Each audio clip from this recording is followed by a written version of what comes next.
Oh.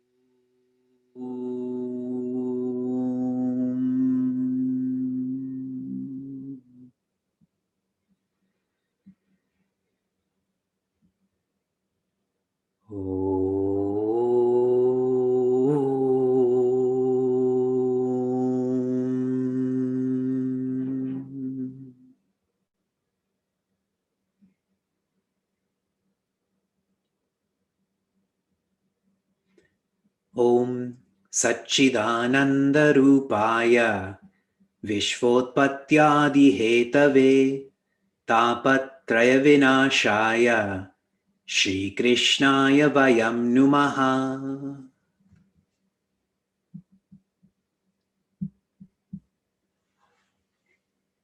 Janmatyasya yatonvayaditaratas charteshvabhignaswarat Tene Brahmahridaya Adikavaye Muhyanti Yatsurayaha Tejo Vari Mridam Yatha Vinimayo Yatra Trisargo Mrisha Dhamna Svena Sada Nirasta Kuhakam Satyam Param Dhimahi Dharma Projita Ketavotra Paramo Nirmatsaranam Satam Vedyam Vastavamatra Vastu Shivadam Tapatrayon Mulanam Shrimad Bhagavate Mahamuni Kim Va Parerishwaraha Sadyo Hridya Parudyate Trakritibihi Shushrushubistakshanat. With your eyes still closed, feel your spirit and feel how this spirit does not end beyond this body.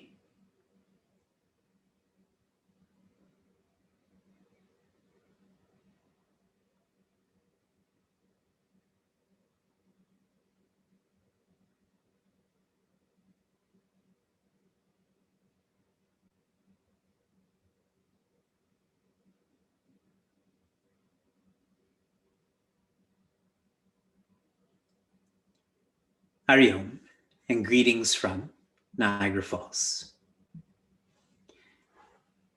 When Bhagavan Shiva was drinking the Kala Kuta,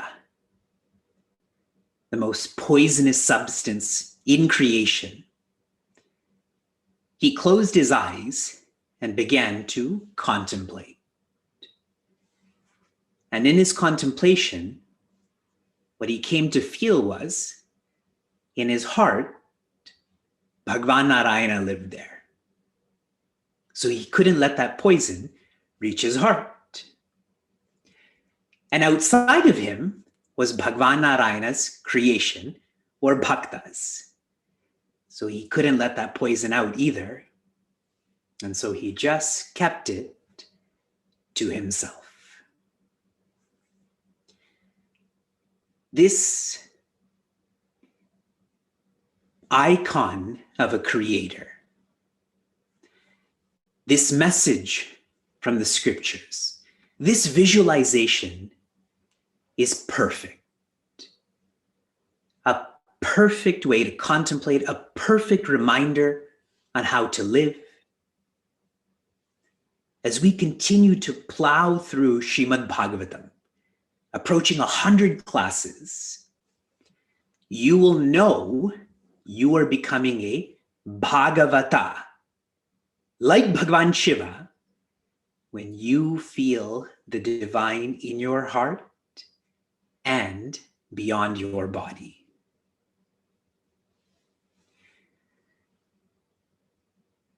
When the asuras are destroyed, for us, that means when Rajas is sublimated, then one becomes sattvic. Clear? When the suras, that is Indra, Agni, are humbled, for us, that is when sattva is sublimated. When sattva is sublimated, this is called Shuddha Sattva. When Bhagwan is humbled, and here I'm referring to Bhagwan Brahma. He's not in the same category as Agni and Indra. He is their creator. When Bhagwan is humbled, then even Shuddha Sattva is sublimated, and that is called Vishuddha Sattva. Not pure Sattva, but the purest Sattva. That is when one becomes a Gopi. They are Vishuddha Sattva in personality. What does a Gopi do? Your first reference is in the first verse of Hanuman Chalisa, where we chant, Jaya Kapisha.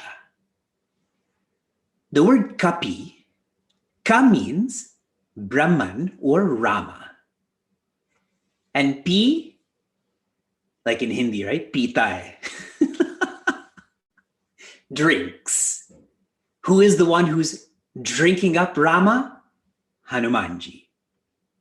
See, Kapi means monkey, but in Vedanta it means much more. Gopi means a farm female, a milkmaid. Strange definitions of Gopi. The Vedanta of this is, again, Pi, the one who is drinking through their go, that is their senses. Every one of their senses is drinking up Bhagavan Krishna. There is no worldliness in their personalities. Their vasanas, that is their blueprint. Their eshanas, that is their desires. Their vrittis, that is their thoughts. Their shabdas, that is their words. Their karma, that is their actions. That is really who we are, correct? Blueprint, desire, thoughts, words, actions, all of that is dedicated to, directed to Bhagavan Krishna. And now we will experience that even more deeply, in an even more real way. Please remember, the 10th skanda is the Hridaya of Bhagavatam. Hridaya means heart. Within this heart, the 5 chapters that we are going through are known as the prana or breath.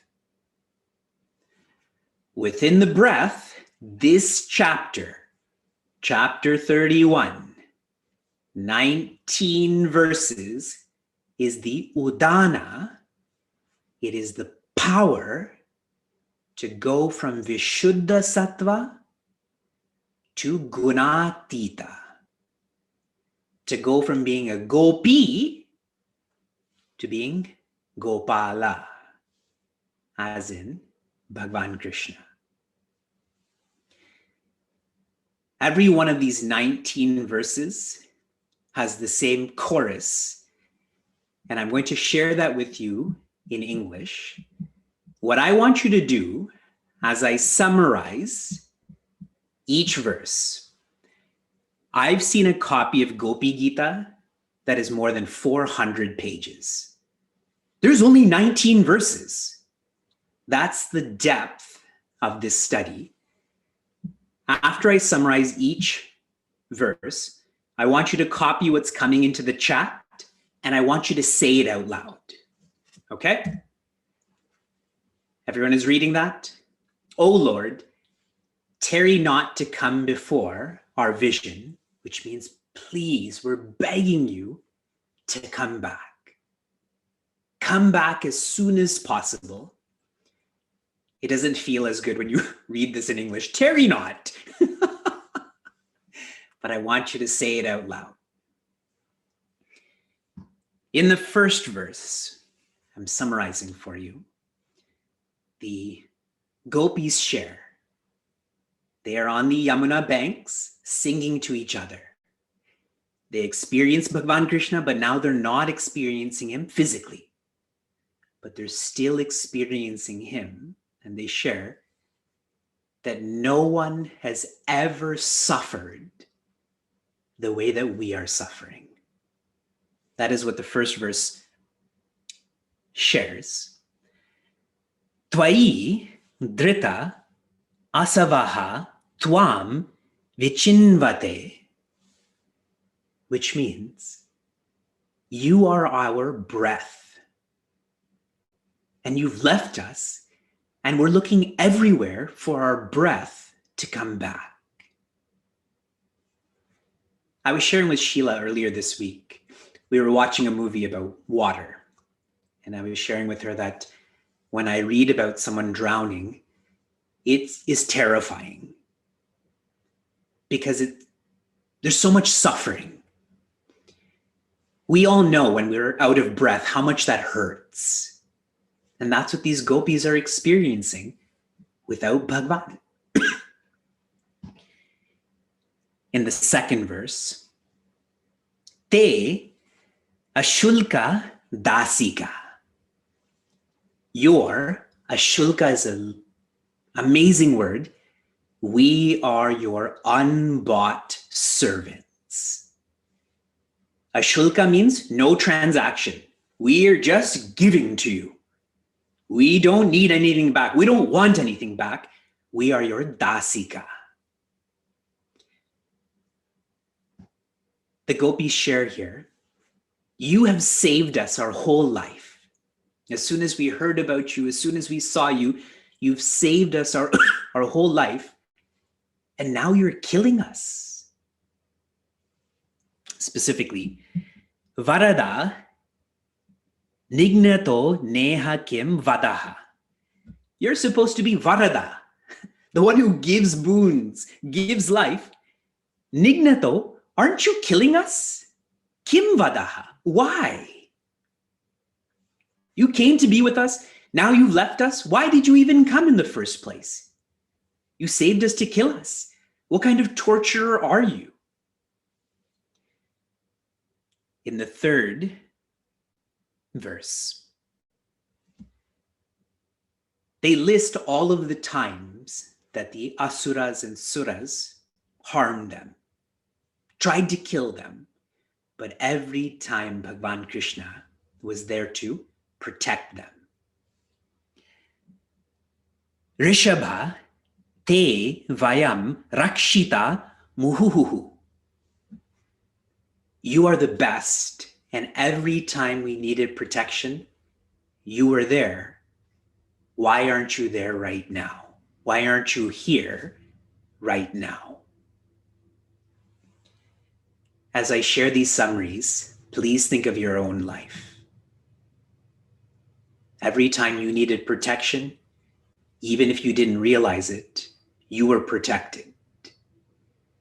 And the greatest showcase of that is the fact that you're listening to Gopi Gita right now. I'm sure the majority of you have never even heard of Gopi Gita. And now you're getting to experience the heart, the breath of the breath. In the fourth verse, the gopis say that you're not just Nanda Baba's son. You are not just an ordinary child. You are the one who is the Drik. You're the one who is living inside of us. And all we experience is because of you.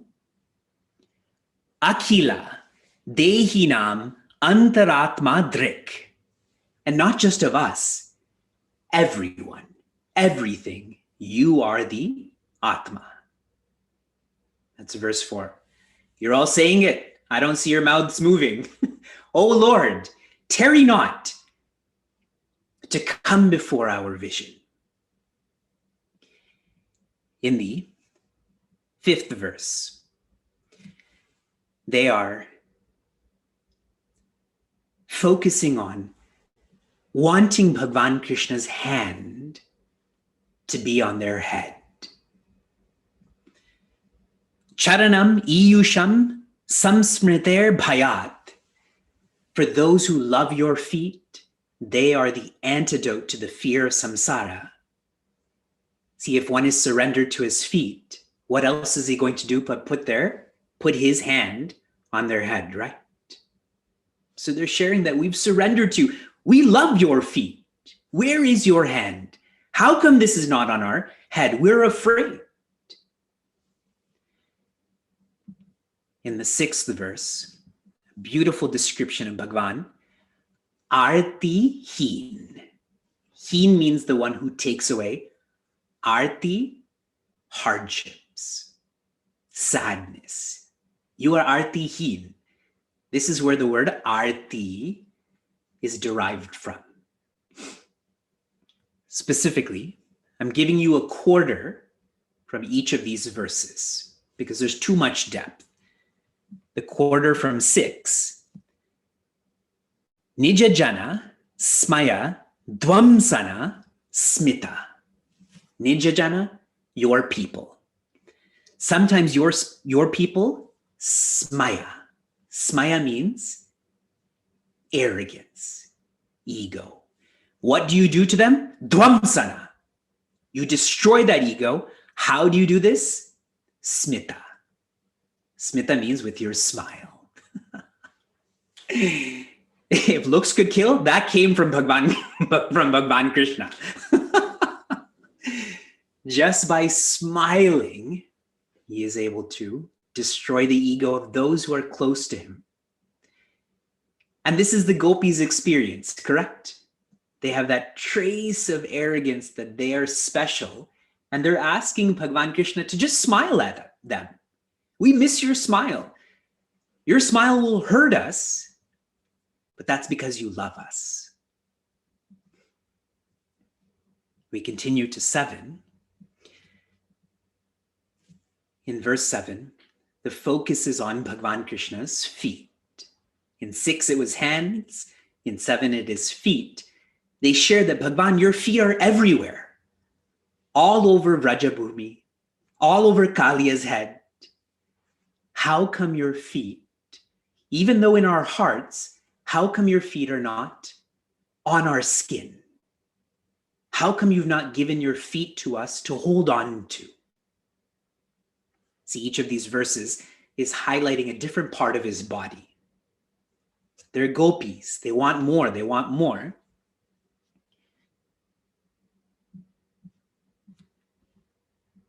Pranata dehinam papa karshanam. For those who prostrate at your feet, you are papa karshanam, the one who helps with destroying one's sins, vasana nasha.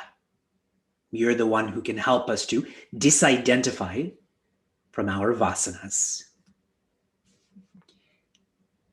We continue to 8, and one of the words used to describe him is madhuraya. Sometimes Bhagavan Krishna is described as Madhura, Madhura Krishna. Madhuraya, the one whose everything is sweet. And particularly the sweetness of his mouth. His lips are sweet. His music is sweet. All that comes from his mouth is sweet. Buddha manognyaya pushkara ikshana. For those who are Buddha mana, those who are wise. Pushkara ikshana, the lotus-eyed one, that is Bhagavan Krishna, Buddha, Mana, Nyaya, they enjoy your sweetness.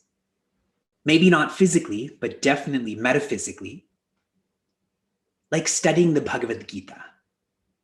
For those who tend to focus on jnana, how lovely Bhagavad Gita is, how systematic, how transformative. And there's such diversity in Gopi Gita, though these gopis are as if illiterate, but see how they're not. They're also contemplators. For those who are contemplative, jnana is what is sweet. Everyone has their own interpretations. For me, verse 9 is the densest, the most contemplative. And so I'm going to go through this, every word with you. Verse 9 of 19. Tava katamritam tapta jivanam. Kata amrita. These stories of you, the narrations of you, tapta. Tapta means those who are burning. These stories help to cool one down, feel relief. Do you not feel that on Sunday mornings? The uselessness of every day and every hour, and finally, Bhagavatam. Some of you feel the exact opposite. This is the tapta. You are letting that poison get to your heart, okay? Think about Bhagwan Shiva more. Kavibihi iditam. Poets are always longing for you. Because who else can you describe more than Bhagavan Krishna? You can go on and on and on.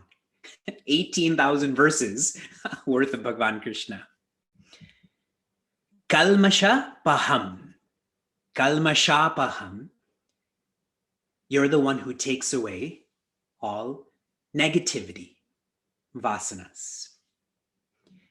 Shavana mangalam. Just listening to anything about you is mangala. Please define mangala for me in the chat. What does mangala mean? Egolessness. Some of you are writing auspicious, but you know I'm going to hammer out auspicious. When do you use the word auspicious other than in such forums? Correct. So there's no practicality to auspiciousness. The sun is shining, it's auspicious. Really? You think that? Auspiciousness is egolessness. And just listening to Bhagavan Krishna, about Bhagavan Krishna, who are you not thinking about? Yourself, correct? Shravana Mangala. When you listen to the news, you're always putting yourself in reference to that news, yes? Immigration policy is changing. Today I had a meeting with Chinmaya Mission Cleveland, and they were asking, when are you moving to Cleveland? And Sheila was sharing that immigration policies have changed. Now, there's a greater opportunity for that to happen. And now, Shrimat Atatam Bhuvi Grinnanti Te Bhurida Jana. Those who teach, those who study you, Bhagavan Krishna, they are the greatest gift givers and gift receivers. I love this line because as someone who's getting to listen to Bhagavatam, that is me, I can't think of a greater gift I've received in my life. What I'm reading right now is the truth. We tend to make the truth abstract when it's most tactile. We continue, as much as I don't want to verse 10. Prahasita. Bhagavan's laughter is being highlighted. His laughter is most contemplation worthy. And specifically, Viharana cha te dhyana mangalam. When one reflects on your viharana, which means your play, which means you're sporting. Around 80 classes ago, and I know you remember this, one of Raja Parikshita's questions to Rishi Shuka is, tell me about Bhagwan.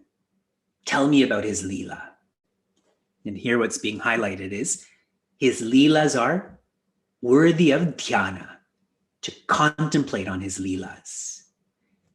For those who practice contemplation, the last aspect of an icon that your eyes should see is the smile of your Ishta Devata or personal God. This dhyana mangalam, it leads to egolessness. 11,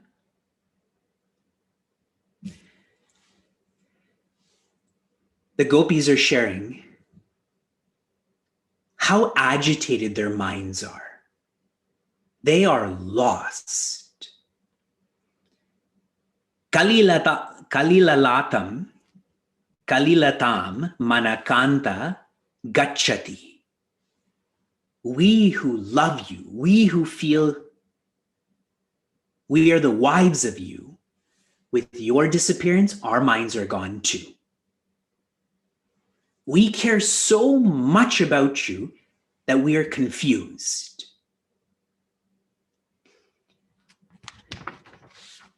To the 12th verse, they're sharing with each other how their entire day revolves around Bhagavan Krishna. When he wakes up, they're already awake to see him, to hear him. When he used to wake up, he used to have a conch and he used to blow it. Now we have our iPhones. Such beauty as a child. You know, if Vyasa did that, if he woke up and blew a conch, I would be so happy. Like, what an awesome way to wake up. Dina parikshaye nila kuntalaihi.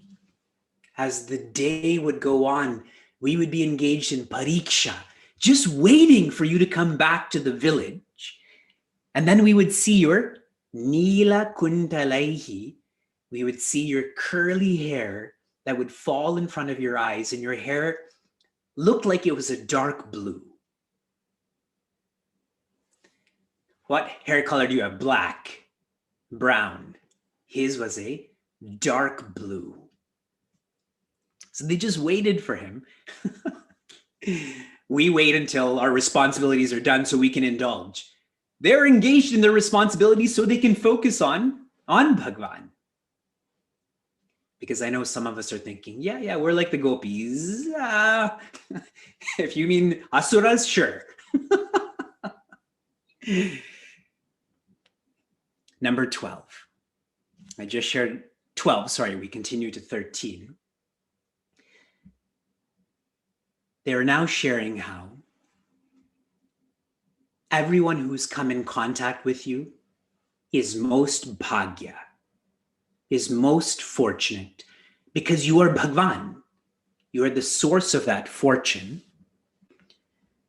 Dharani mandanam dhyeyam apadi.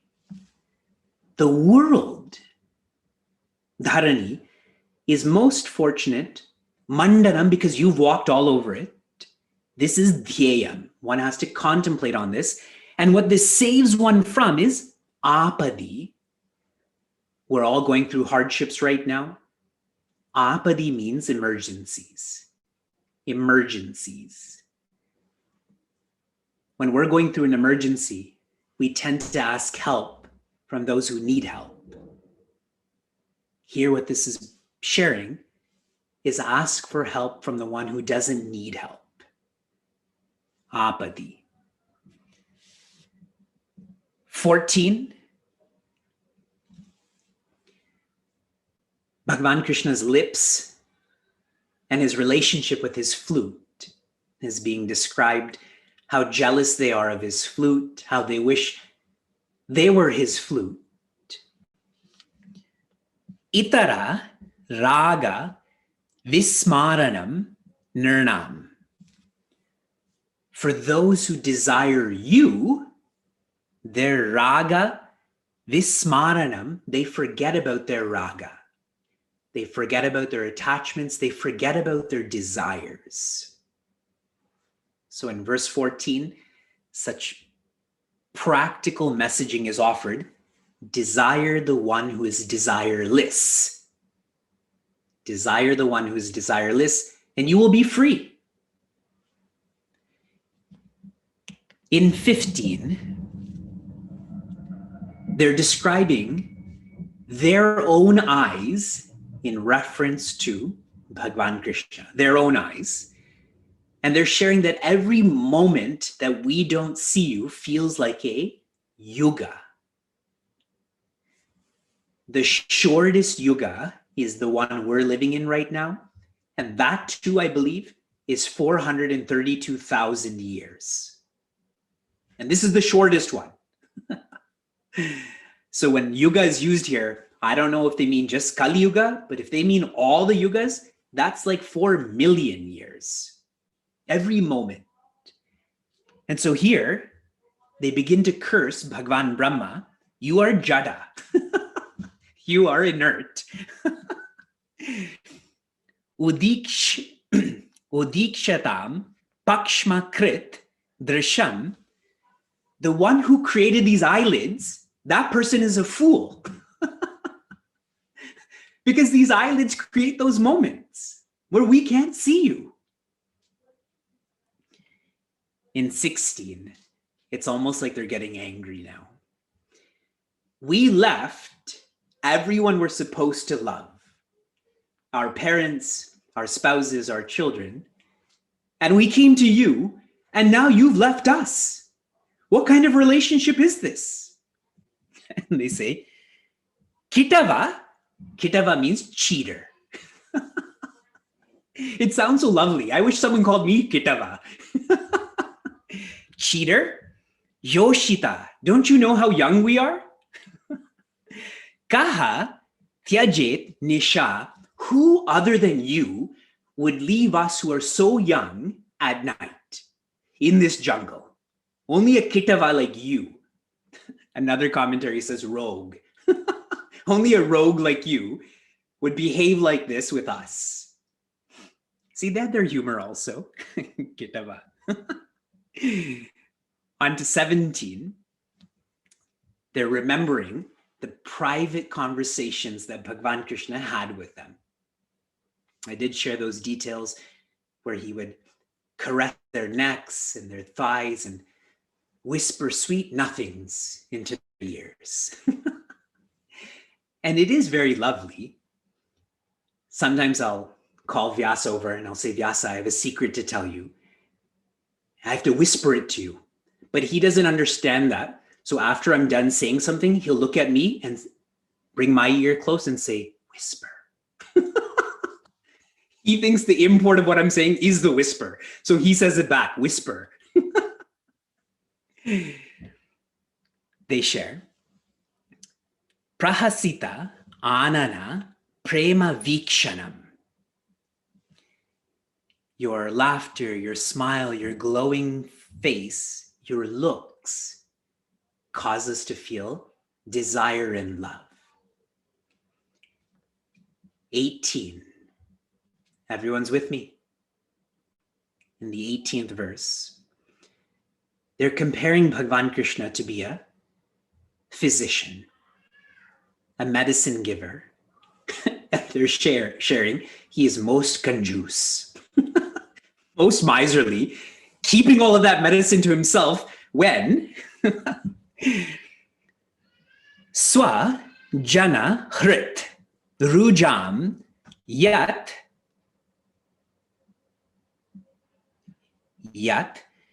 nishudanam, which means we are your people and we have a heart disease.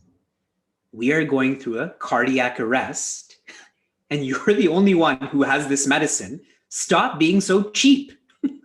Give us some of that medicine so that our hearts stop experiencing this pain.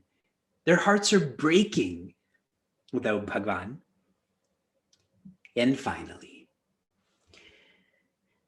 Brahmati dhihi bhavat ayusham naha, which means we've lost our minds.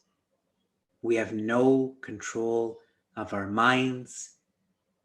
Without you, we are burning without you.